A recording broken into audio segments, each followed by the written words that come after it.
welcome to Apollo City Comics. I'm Brandon, and today we have an extremely special guest. I'm so special. He comes from a land not far from here, and his name is Usually Frank. the other side of the table, as a matter of fact. He's usually on that side of the camera at all times. We try to keep it that way. But you know what? This year is Batman's 80th anniversary, and it's a big year for a lot of us, but not some of us. Not a fan would be putting it lightly. So Frank's not the biggest Batman fan in the world. I don't like Batman. I'm not a huge fan of superheroes to begin with. Like heroes and action heroes. Meh. Just doesn't get you. It doesn't tickle me. Doesn't tickle your fancy. Batman, I have a special disdain for. Mostly because he's my favorite hero, but I'm sure there's other reasons. Yeah, that probably made it the worst. Like, I've always disliked Batman, but since I've known you, I've come to, like, really hate Batman because I constantly have to hear about Batman. And you know so much about him without wanting to. Yeah, it's just frustrating. And you edit all these episodes. Yes, so it's you also know frustrating. And we have, like, 4 more packed up this year.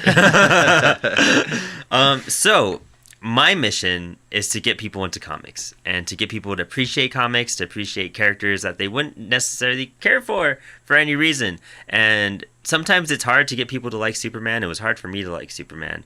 But it's typically really easy to get people to like Batman. Super easy.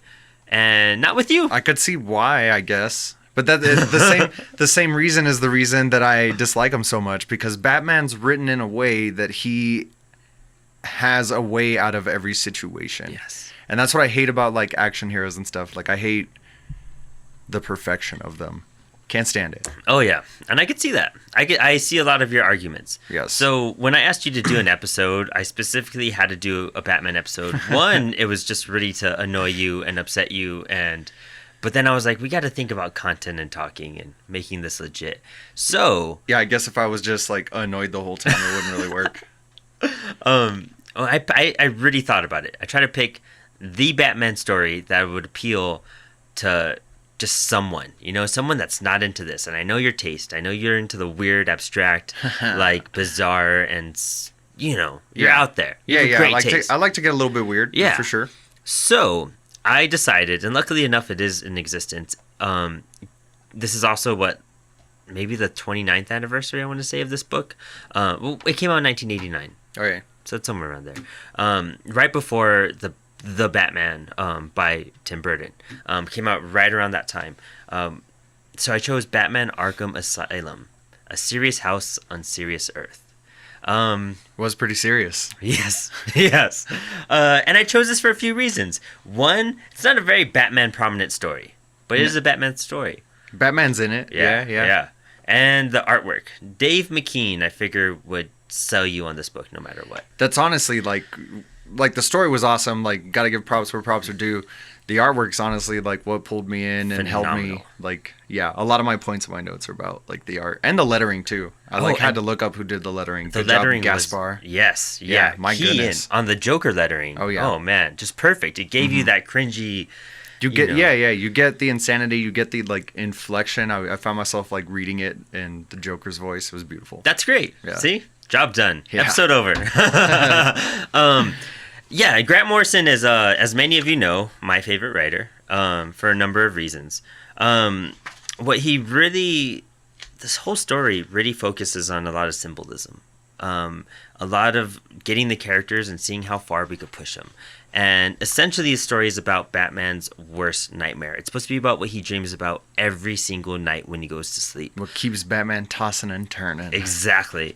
And, I mean, when you look at this artwork in these pages, Dave McKean mixes in so much multimedia in there. And he also did all the Sandman covers, which is my favorite comic book ever, is the Sandman, which is actually something I think you would appreciate too. I'll have to check it out. Yeah. It's not superhero based at all. It's very there you go. The comics that I have read and enjoyed, that's always been the case. And that's why I knew you would like this, because I know you appreciate the comic book medium, but it has to be the right style. Oh, definitely. Yeah. And the first page opens up with a old lady in a bed. Oh yeah, I love the perspective that he used too. It makes the room feel like so big. It like really makes you kind of feel like a child. Mm-hmm. it follows the tale of the journals of Amadeus Arkham when he was a boy growing up into creating Arkham Asylum. And it blends in that storytelling mixture with Batman's nightmare. So you don't really know what's reality. You don't know what's falsified, what's embellished or anything. It's just one giant warped tale. And what I really loved about this edition, I don't know, did you get to read the script too? No, I didn't get a chance to read the script. It's something I think you would really appreciate because the spectrums of the writer and the artist are much like you and I. Grant Morrison wanted to do all these big comic booky things and have Robin in there and have all this stuff. And Dave McKean was like, no, I'm not doing any of that. I'm not a fan of superheroes. I'm starting to learn I love Dave McKean. That's what I've learned in this journey. He straight up didn't do half of what Grant Morrison asked him to do. He cut a lot of Grant Morrison's pages. He cut a lot of Grant Morrison's characters and what he was trying to influence. For example... brass balls on this man. Yeah. Robin was supposed to be in it, and he's like, Dave was basically like, that's a stupid character. We're not putting Robin in this. And there was no arguing at that point. Grant Morrison also wanted the Joker, and this was part of editing too that said no against this, but he wanted Joker to be in like high heels and like lingerie and to really mix. Just give him the whole J. Edgar Hoover. Yes, just give him like, to really mess with the sexuality of Batman and how he perceives things. I mean, editorials was like, no, because the Batman 89 movie came out and Jack Nicholson was the Joker at the time, and they didn't want to have any misconception of Jack Nicholson being like a transvestite in the film. So they cut that out completely. And we do get a very twisted Joker. And I think in here, I don't know if you've seen it, but we have a picture of the mold that he used for the Joker's face. Oh, wow. And that's what he based it all off of. I mean, yeah, the Joker is like super creepy, like extra super villain in this book. It is pretty amazing the way his face is all elongated. The hair speaks for itself. The nails, oh my goodness, those eyes, man. The caved in redness, right? Yeah. And that's what, I mean, really, I mean, the story's phenomenal. It has some great concepts in it. Two-Face is one of my favorites, where they wean him off the double-sided coin. He denies the coin's decision at the end. Yeah, that's really cool. There's that, but he goes from a coin to a dice, a six-sided dice, and to the tarot cards and stuff like that. And the tarot cards are a huge part of the symbolism in this story too.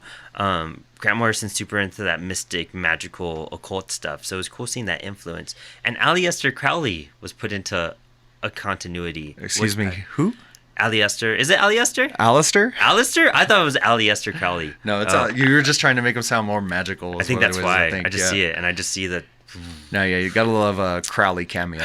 Yeah, I did enjoy that. And I mean, the Crowley stuff is spread throughout all of Morrison's work, and his whole idea with the occult, and I mean, tarot cards are basically everywhere in Morrison's stuff too. Okay. I do like how we wean back to the regular Two-Face at the end as well. Yeah. How he denies that decision. But I mean, just the eeriness about this guy's childhood and how his family was murdered. And we bounce to Batman. And what I love about this Batman is that he's nothing but shadows. Yeah. And that was the best part, is you don't see a figure, you don't see a face. You just see the shadow of his cowl and his cape. And we see great images of Jim Gordon and everybody. But, I mean, the dialogue is just so bad on Batman. Yeah, it's horrible. It's awful. Which, I mean, I was fine with, because that's not what I'm here for. Yeah. There's but when we get to the what's up, the Joker's destroying stuff. That's what's up. Like, why do you think we're here? But I mean, just the lettering on this, it's so unique for even a book nowadays to have just the words on the page instead of in caption boxes or specifically placed in certain areas. Like, it is so, it's a dream. You know? The words are just in the moment. You know what I mean? And the way we split the panels for the storytelling, it takes so much in and out of the pacing that it's almost hard to read, but you know where to bounce through. But you have it's a almost like backdrop the whole movie time. editing. It like edits the way you picture the story going in your mind. You know what I mean? It definitely affects the pacing. It's a really nice thing. And there's even some images you don't really sure what they're there for, but it adds to the eeriness of the moment. You know, the color spectrum, the paintings that were done with it, the multimedia use of his sketching and actual physical objects is astonishing, honestly. Like, it feels like we were talking about it a week or two ago, and I don't know who I was talking about it, but I was talking to somebody about it, and I was saying the way it's all laid out and like page by page, it all just feels like insanity, which is a lot of fun. It keeps you in that mindset the whole time. And it's a lot like how they describe the Joker in this. Yeah. And I thought that was a really cool concept. Like it's just a reaction to the stimuli he's getting from around him in the world. Yes. Like he doesn't know who he is every day. Yeah. And he's not insane. He's just advanced because he doesn't perceive things the way any of us do. He creates his reality every day. Yeah. And I thought that was a real mind-bending way to think about the Joker. Yeah. Just a homicidal maniac one day, and then just the clown prince of crime the next. And then they even have a lot of like the fishes that are in there, the clown fishes. Those actually represent another connection to like Christianity and Jesus and everything. And Morrison tried to loop everything into that, and it's just weird. Everything he put in here had some sort of symbolism to connect with another thing. And it's something that you don't see in a lot of, especially modern comics or superhero comics in general. Well, this image right here, it's one of my favorites. Oh, yeah. Yeah, it's a good one. That if we're talking about favorite images, like, this is pretty good, but the page where Batman first walks into Arkham, and there's just everybody out there, like, in that foyer. Oh yes, yeah. Dude, this is so good. All the multimedia on this page, all the, like, random different mutterings of all these crazy people being in one room. You see, like, the after effects of the riot in and of itself. It feels so good. The mutterings had a bunch of... Let me see here. There's some notes in here that it talks about just that. Check this out. Let me show you this right here. Show me, Brandon. This goes into the script. And Morrison was so precise on his placement. He had certain tarot cards relate to the moments that were going on. And then he tried to pull lines from Lewis C. Carroll for Alice in Wonderland to blend into it. A lot of films he got influence for. A lot of artists and songs as well. Hola, David. What's up? Get out of here, David. Just checking in on you. But the script itself is so dense. What I enjoyed is that I read the script first because I was like, I want to get the backdrop. I want to get the ideas behind it. And then I went back and read the book and realized it was almost incomparable. They are two different stories in some ways because Dave... And you could see sections where they just don't even have the original copy anymore. Because Dave just was like, I'm not going to do this. Like, I don't want a superhero book. Whatever I want at that point. He makes his own decisions. And you see all the references. Why don't you read a couple of them? Yeah, these mutterings are really interesting. One of the guys walk around, and not knowing any of this, it all just seems super random, you know what I mean? So, but it's Grant Morrison. It makes sense. They all have like a meaning behind them. Father, Dear Father, I Have to Confess, which is the title of a song by the Fovs, which is Grant Morrison's band in the 1980s. Take, Take, Take from television personality song. Full line is Take, Take, Take, have another slice of lemonade cake, which just sounds delicious. Yeah. Einstein was wrong on the speed of light crackling through shivery atoms, and God, the sky whirls and withers like a melting rainbow, which was one of my favorites, and it's nice to know that it's just Grant's own words. Oh, cool. Yeah. Damn. Millions of Robins from David Lynch's Blue Velvet. And Oh Daddy, Make Him Stop, He's Hurting Me, The Dog's Hurting Me, which is Arkham's daughter's ghostly voice coming in through time from time earlier in the book. Wow, ooh, that's super creepy. I hadn't read that one yet. Yeah. That was a live reaction. And it's funny, Harriet, I thought that was a funny little reference because in the campy Batman 66 show, there is an Aunt Harriet that hangs out in Wayne Manor with Alfred. And I was like, that's cool. You're kind of making it twist into some sort of continuity with one of the cheesiest, campiest way you can. And, you know, what really struck me was the death of Amadeus Arkham's wife and daughter by Mad Dog. That's pretty intense, man. Yeah. And then he ends up having to treat Mad Dog after the fact. Or just like staying on the murder, the panel of his daughter's head in the dollhouse when he's like, gosh. and then I looked at the dollhouse. And the dollhouse was looking at me. That line is just so creepy, good, man. Yeah. just her head's tilted in there. And then oh my god, it's funny. Mad Dog. There is in the Batman video game Arkham Asylum where it pulled a lot of influence from this. Like the writings from Amadeus Arkham, where he's writing in a circular motion. Oh yeah. What is it? The like he's trying to like lock in the bat. He calls it like a binding spell or something like that. Exactly. Yeah. And that's all in the video game. You find the circular transcriptions that Amadeus wrote within the asylum all through the game. That was taken from there. It's funny because this is a whole setup of Arkham Asylum. Like every page is like a new room, and you're exploring the corridors of Arkham Asylum as you tell the story. Okay. Even some deep cuts. Like when you look at Killer Croc, for one, he's the serpent, and then Batman is supposed to be the Archangel Michael. Yeah, exactly. And he uses the spear to defeat him and everything. That's all tied into a bunch of Christianity stuff at that point, too. I really like that imagery. It was very exciting. It's got me thinking the last couple of weeks about like a tattoo of a serpent eating the Archangel Michael. Mm-hmm. I feel like that would be a lot of fun. Oh, that would be great. Yeah. That would be great. The death of Mad Dog, I thought that was super interesting. Oh, yeah, man. Tying him to a table and electrocuting him and saying it was just an accident. And this guy got his revenge on the dude that destroyed his life. Yeah. Like, and doing with his mother and all that. It's insane. His take on Zeus. This actually, I know the meaning behind yeah. this. What does that mean? I saw it. That's something I did not research. Let me find it real fast. Come on, Brandon. Oh, the people are waiting. You know, something that was very, very interesting was the references to like pearls. Did you notice that? Yeah, there was a lot of pearls. From the death of here's the Killer Croc scene. From the death of Batman's parents. And did you notice the marquee went from Bambi to Zorro? I did. I thought it was just like another side of the marquee or something. No, what they did was foreshadowing the death of Bruce's mom by putting Bambi on there. Okay. And then bouncing out to the reality of it that they were watching Zorro in it. And I thought it threw me off because, you know, when I first read it, I was just like, what does Bambi have to do with this entire thing over here?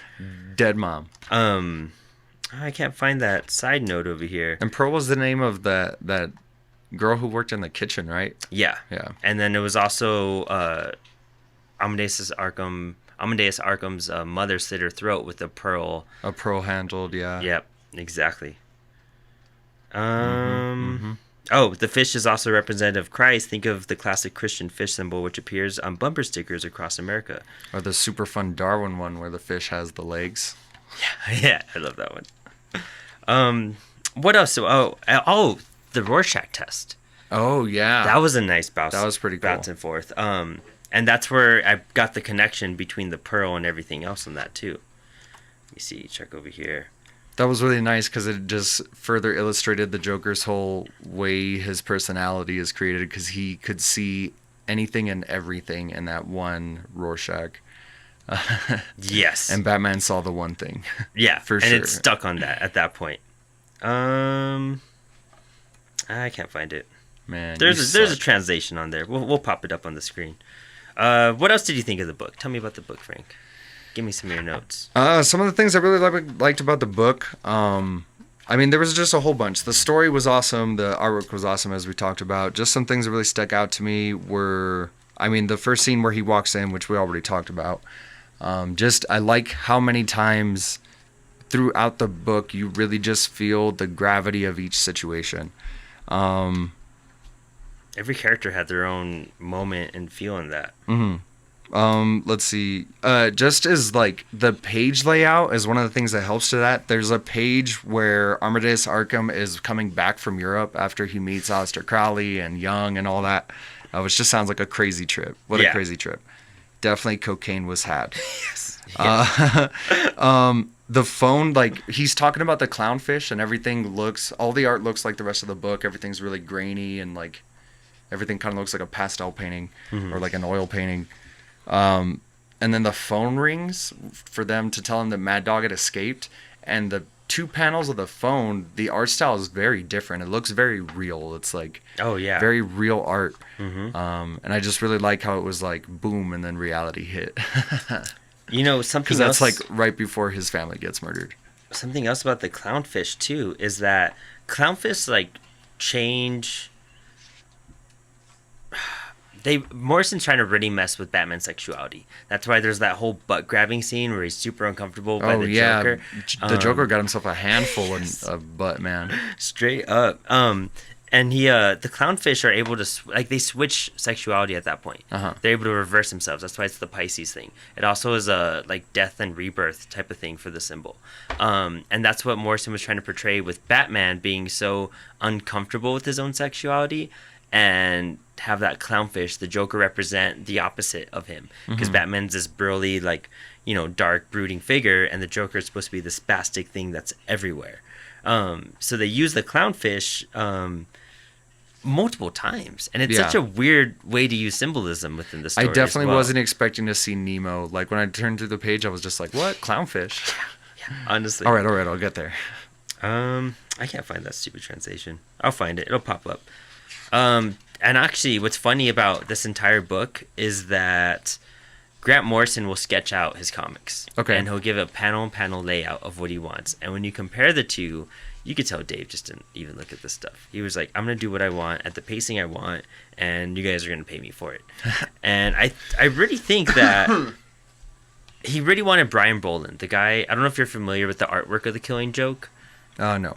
I'll show it to you sometime. But he wanted just a typical comic book artist. Okay. And I think if you would have had a typical comic book artist, this book would not have transcended. Well, it would have been very different, because apparently Dave McKean made a lot of decisions on the direction this thing took. And what else? Dr. Destiny.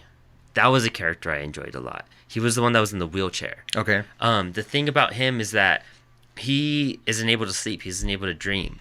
And so you figure like that's going to mess with your body. It's going to make you kind of spastic kind of everywhere. And in the comics, they portray him as this like 6 foot tall guy with a giant blade, and he's super buff and everything. But Morrison wanted to really make it like, think about it. If you didn't sleep for 10 years, like how would your body react? How would it feel? Like you'd be like epileptic at some point, and it would just really crush the character, and had Clayface wheeling him around everything. Yeah. And he was begging for Clayface's help, and I like the weakness behind that as well.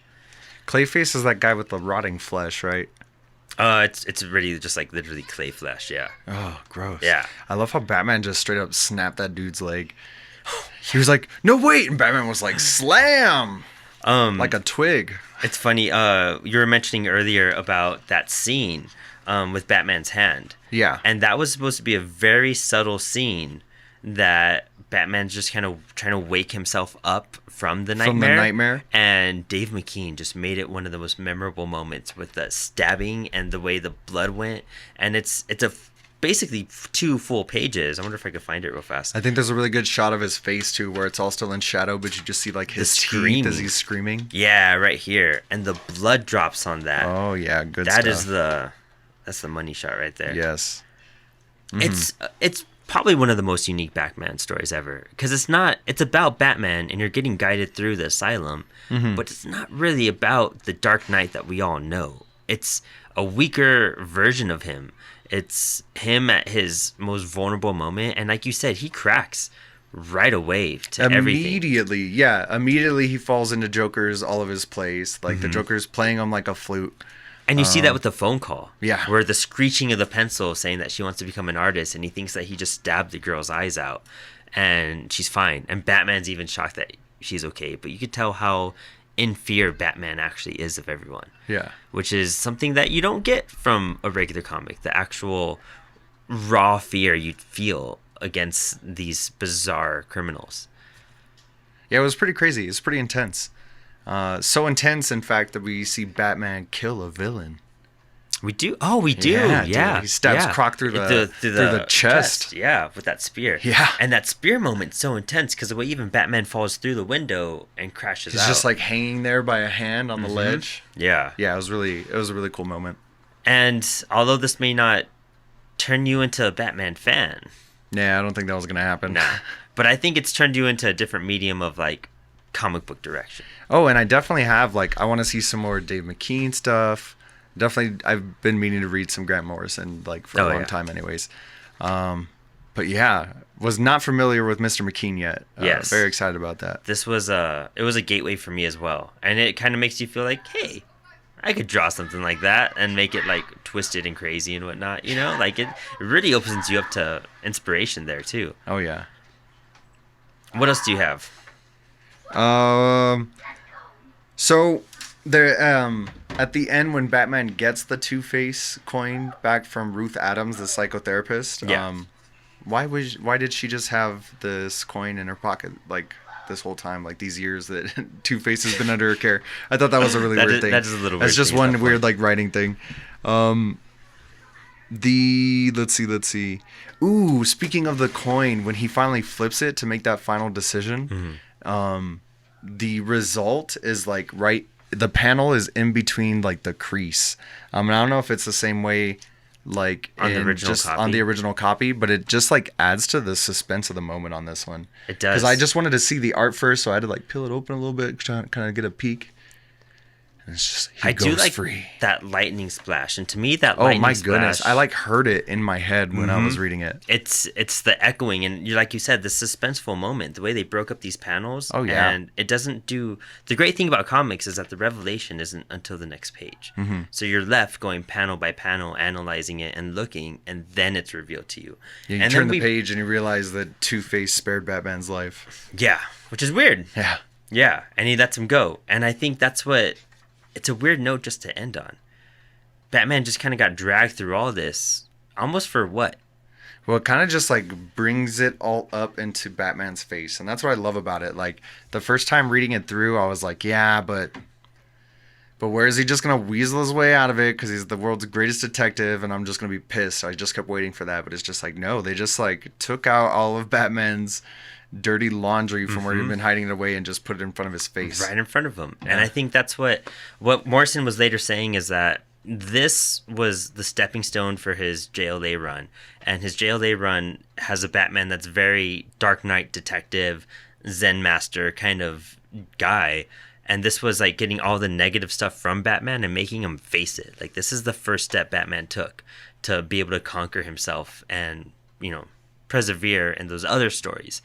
But seeing him at just broken Batman's kind of the best Batman. Yeah, I enjoyed it.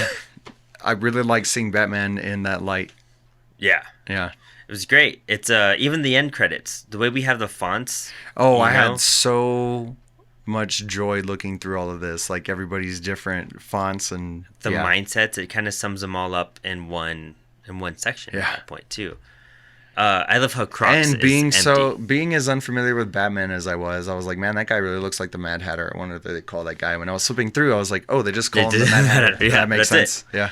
I love all the Lewis C. Carroll references in this too. How it blends in with Harriet, the daughter, and the escapism and all of that, and how the books are corrupting her dreams and everything. The quote that it starts off with, where Alice is talking to the Mad Hatter, and she's just like, "Well, I don't want to be like with mad people," and he's like, "You're mad. Yeah. Like if you weren't crazy, you wouldn't have come here." Yeah, exactly. Yeah, it's so enriching. It's weird. It's eerie, and it leaves you in a nightmare state. Yeah. Kind of like when you watch a David Lynch film and you're done and you're like, did that just happen? Like, and you know, something that I don't even know if you would enjoy it that much, maybe one or two arcs, but there's a series by Morrison, Batman and Robin, and it is like if you got David Lynch to direct a campy Batman 66 episode. Interesting. Yeah. Kind of a warped, twisted, you don't know what's going on and it kind of makes sense, but it doesn't type of storylining. And I think that's the direction you need to go with for your future Batman reads, if it ever may occur again. Yeah, if the occasion calls for it, I guess. One of the things I really liked was the at the end when Two-Face like knocks down the house of cards that he's been making his decision with. So you have like the Moon Tarot. So I like had to know. I was like, okay, like what does it mean? When we encounter the moon, we see a path. Hey, it's just a description. Blah blah blah. So what the moon card represents like duality. It represents your path like through life with these choices of good and evil and how close they are together and how similar they are and how sometimes it's hard to see what's good and evil, which I just thought was really cool with It's a great behind the description whole of him. plot with his story. That's super cool, Yeah, especially right? relating to the character and all of that too. Morrison put down notes on all the cards that he tried to use and their meaning behind it. Oh yeah, the moon, the shadow, the mirror, the tower, and the mother's son. And they all somehow blend into the story. And those are the I guess the 5 cards that he wanted to write about at that moment. Check out the shadow. Tell me about the shadow. The shadow card? Yeah. Okay, let's see. Ba-ba-da-ba-ba-ba. There's a sentence here, notes from Grant Morrison, where it says, Dave McKean, however, felt that he had already compromised his artistic integrity significantly by drawing Batman and refused point blank to bend over for the Boy Wonder. So after one brave but ridiculous attempt to put him in a trench coat, I wisely removed him from the script. That's awesome. And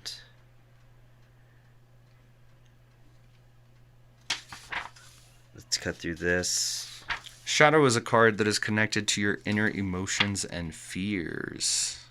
That makes sense. That's Yeah. Batman. What we're describing as shadow. Batman in this. Yeah. Yeah, exactly. Check out the mirror, and I'll check out the tower.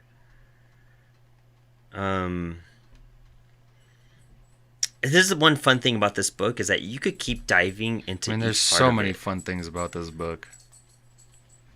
The tower is sometimes interpreted as meaning danger, crisis, sudden change, destruction, higher learning, and liberation. I mean, when you think about that, going into Arkham Asylum, everything is there. The danger, crisis, sudden change, the destruction. The higher learning and liberation is what he comes out of at the end of the book. Okay. And the mother's son, I think that's the most interesting one because that relates so hard to Batman's origin. I'm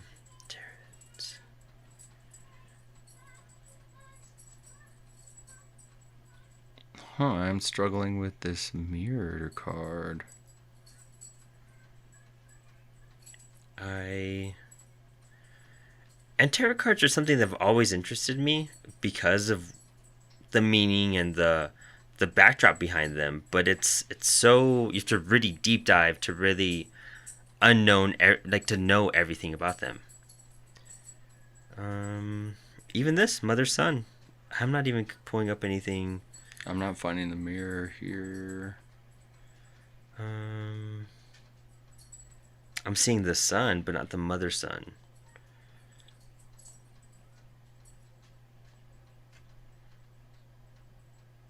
The sun in general means accomplishment, enlightenment, and vitality, which does not seem to mix too well with what's going on here at all. Well, still, that makes me want to deep dive even more into this whole thing and really understand tarot cards and understand why Morrison focuses so hard on these stories and to blend it in. Because clearly he wanted to make it a huge part of the psychology behind Batman. Yeah, it's like inside of the weaved story. throughout this thing. Mm-hmm. I mean, there's a ton of stuff just weaved. It's just one like woven tapestry. It's beautiful. And honestly, this is a book that if you don't, the decaying guy. Oh my god, I forgot all about this. How he was trying to touch Batman and Batman was scared of the disease he would get. That's what you're talking about. That's right what now. I was talking about. Oh, and this page right here. Artistically, this is just over the top. I mean, this looks like a painting done by an artist who like never did anything in their life because they were so crazy that like they couldn't hold they couldn't function, you know what I mean? And then we find it like years after they died. That's what this looks brilliant. like. It's beautiful. It is something definitely you want to look into if you're wanting just to get your mind just warped and bended for a bit. Yeah, and really, I hate Batman. Would recommend to a friend. Yes, it's fantastic. 100%. Any other notes you have on it? That's pretty much it, Brandon. I really wanted to hate this and just tell you about how much I hated it and just talk about why you're dumb. But that's not what happened, unfortunately. But I won. Yeah, you Yes. won. It's so upsetting. I thoroughly enjoyed this book. Like, I'll probably read it another time. Like, It's worth just it. not even for research. Just to dive in Yeah. and just to appreciate the artistic style Definitely behind gonna it. go through that script. The script does give you, and it's funny to go through the script, like I said, because you see what a comic book person wanted out of it. Yeah. And you see the artistic side just being like, I'm not going to risk anything. I want this to be me. I don't Yeah. care what your words are. They sound great, but I'm going to put it my way. Yeah, there's a lot of ideas there, but this is what we're gonna do. Yeah. And I love that. And like you said, the ballsiness behind it is just on point. Because it wasn't like it was just some kid, you know what I mean? Yeah. Like, who had handed him this script. It was Grant Morrison. Yeah. Well, actually, this was Grant Morrison's first Batman story. No way. Yeah. This Okay. is one of his breakout books. This is the book that he put out with the Oh. 1989 Batman. Okay, still and where brass he made his balls, money. but that makes a little bit more sense. Yeah. Like, all right, shut up, kid. And let me show you how we do it. And when you look at the notes, there's so many revisions that went on because they kept sending him back to him saying no, no, no, no, because he was just like a hyper young kid at the time. Yeah. He had only had a handful of published work. Dave McKean too only had a handful of stuff, but the age and experience of Dave versus Grant was much higher at that point. And DC directly appointed Dave to this project, even though Dave really didn't want to draw Batman. Like, he just did not want to do Batman at all. Well, he didn't have to draw him that much. He just black him in real good. And that's the cool part. He looks like a demon. He looks like just Yeah, a he really figure, does. You know, I kept thinking of the old Gargoyles cartoons. right? Exactly. But you also see how fragile and frail Batman is. Oh, 100%. Which yeah. is what I loved about it. Yeah, Because that's what I hate about Batman. too Like, strong, too buff, Too able strong, to too buff, too overcome- smart. Like, get out of here. It's everything you know. We don't want to see people fail in life, but in this story, you want to see Batman fail, and in Yeah. a way, he did. He didn't win anything. I wrote like a summation just to like in my notes, and what was it? Yeah, my short review is Arkham Asylum tackles Batman's own issues as the Joker shows him he's just as crazy as the villains he's at odds with. His coin just landed on the other side. Would he be just as messed up as the rest of them if he didn't have like a guiding figure like Alfred? There you go. There you go. Yeah. That's great. Well, I think that wraps it up. I mean, that's. I can only say what I've already said. It was amazing. It's a really short story. It's about 120 pages. There's not much detail you could go into it other than the It seems like insanity less of it. too. Like it all kind of flies by. Like Zeus's stuff is real bizarre, and it does a lot. oh whoa. Hey, this is Brian Boland's The Killing Joke. Okay, this That's is the art you artwork were trying wanted. to tell me about. Yes. Yeah. Oh, very different. Very. It would not be the same with that. No, I probably wouldn't have been Near the as into it. Yeah, Yeah. because the art's what pulled me in. You know what I mean? The story kept me there. But and that's what embraced it. So that's good. Honestly, some of these decisions, although Morrison wasn't that satisfied with it, it made him like $100,000 the opening day because Pretty he got satisfying. like $1 off of every copy, and it just sold like crazy because of the Batman 1989 film. And it's gone on to continue. This is the 25th anniversary edition. I own the 20th. I don't know what happened to that one. Multiple reprints. They announced 2 years ago there's going to be an Arkham Asylum 2 dealing with Batman's son Damian and Chris Burnham. Have you seen the comic Die, Die, Die by Robert Kirkman? no, I'm not. No? With the same artist for that. He's doing this next one. We don't know when the release is going to be for that, but I would love to have a follow-up whenever that comes out with you. That'll be interesting. Yeah. I might be down for that. Yeah, it'll be a bit more cartoony artwork, but if it keeps that same tone and style, I think it'll be great. Okay, Yeah. I'll see you then. Well, thank you, Frank. Thanks for joining us for this quick segment. I'm glad I could somewhat convert you into some of the Batman realm. Okay, yeah. If you were gonna call me a fan, we were gonna have Oh, a no. harsh disagreement. I'll accept that. Yeah, Awesome. agreed. Thanks for tuning in. We'll see you next time at Apollo City Comics.